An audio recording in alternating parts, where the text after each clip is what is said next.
आप बोलेंगे? हम जानते ला इलाहा इल्लल्लाह मोहम्मद रसूलुल्लाह, नहीं जानते? बस हम और नहीं जानते। वंदे मातरम नहीं? हम नहीं जानते। सर ये जानने वालों के लिए तो पाकिस्तान बना था। चले जाओगे? चले गए वो लोग। तो हम भी चले जाओगे।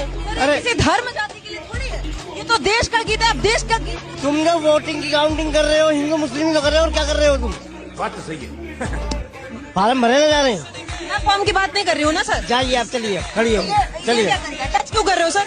ये आपका कुरान इजाजत देता है महिला को हाथ लगाना? हाथ महिला को हाथ लगाना इजाजत देता है आपका धर्म? मर्द के दौरे बैठी सर इतना छूना आपका धर्म? खड़े होकर बात कर।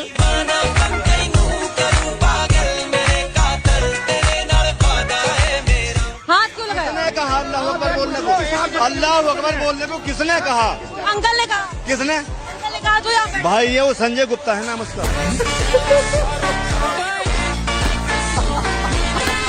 क्या हो गया तुम्हें? क्यों नहीं बोल रहे हो? कुछ तो बोलो।